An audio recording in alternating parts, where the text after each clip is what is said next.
आज हम लोग इस छोटे से वीडियो लेक्चर में बोहर एटॉमिक मॉडल के कंसेप्ट को समझेंगे।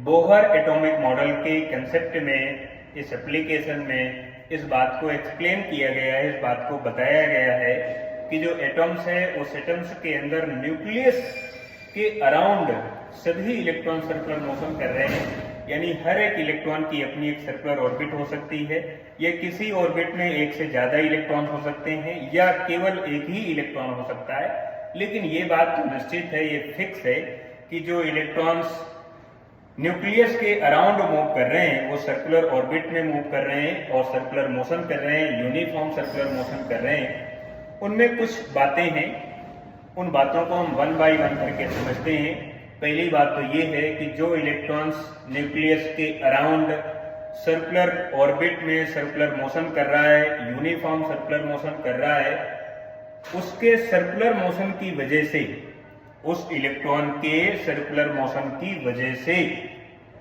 उसका जो सेंट्रीपिटल फोर्स है, मोशन की वजह से जो सेंट्रीपिटल फोर्स डेवलप हुआ है, ये सेंट्रीपिटल फोर्स चार्ज की वजह से डेवलप होने वाले कूलाम फोर्स के इक्विवेलेंट है।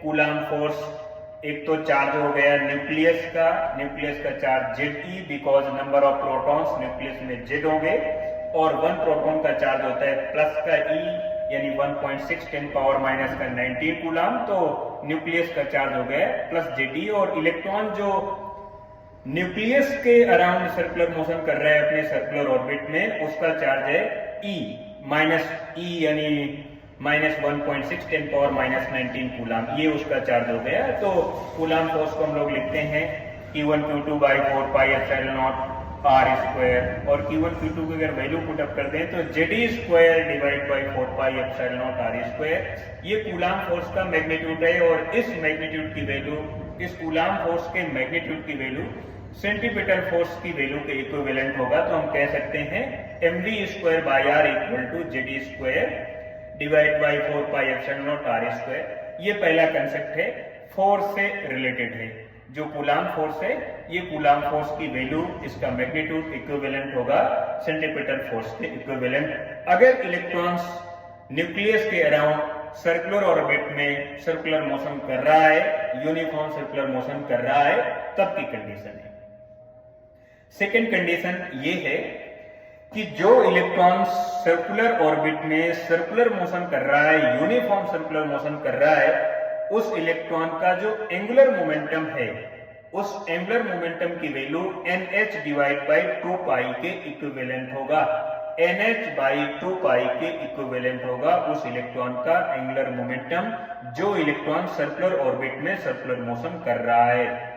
अगर इतना नहीं है, उसका एंगुलर मोमेंटम NH बाई 2 पाई के इक्विवेलेंट नहीं है, तो वो इलेक्ट्रॉन्स इस सर्कुलर ऑर्बिट में सर्कुलर मोशन नहीं करेगा, किसी दूसरी ऑर्बिट में जाएगा और वहां पर वो सर्कुलर ऑर्बिट में सर्कुलर मोशन करेगा।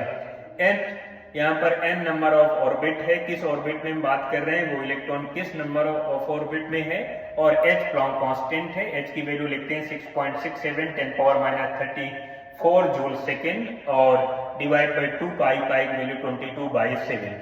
ये उसका एंगुलर मोमेंटम हो गया जो इलेक्ट्रॉन्स उस ऑर्बिट में सर्कुलर मोशन कर रहा है।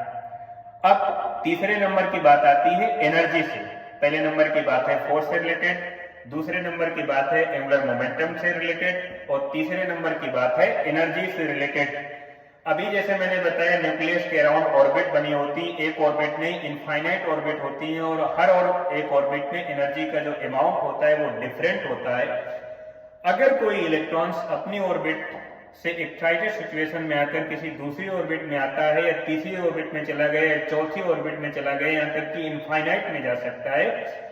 अगर कोई इलेक्ट्रॉन अपनी ऑर्बिट को छोड़ता है और किसी दूसरी ऑर्बिट में जाता है, तो एनर्जी में कुछ डिफरेंस आता है, क्योंकि जहां पर जाएगा वहां पर एनर्जी का लेवल कुछ और है, और जहां से गया है उसकी खुद की जो बेसिक एनर्जी लेवल था, जो एनर्जी बैंड था, जो एनर्जी लेवल था, जो उसकी ऑर्बिट थी, वहां पर एनर्जी कुछ और है।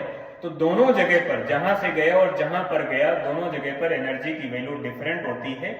तो दोनों एनर्जी के डिफरेंस कितना अंतर आ रहा है, जैसे यहाँ पर कहीं पे 10 जूल की एनर्जी है और जहां पर जाएगा 20 जूल की एनर्जी हो जाएगी, तो गैप 10 जूल का आ रहा है। मान के चले जैसे यहाँ पर अभी इलेक्ट्रॉन जिस जगह पर है वहां पर 2 जूल की एनर्जी है और जहां पर जाएगा वहां पर 3 जूल की एनर्जी होगी, तो एनर्जी का जो गैप आता है वो 1 जूल आता है। तो दोनों जगह पर जो एनर्जी है उस एनर्जी के डिफरेंस के इक्विवेलेंट अगर कोई इलेक्ट्रॉन्स ऐसा कर रहा है अपनी ऑर्बिट से दूसरी ऑर्बिट में जा रहा है, तो दोनों ऑर्बिट में एनर्जी के जो डिफरेंस है इस डिफरेंस के इक्विवेलेंट एक फोटोन इमिट होगा।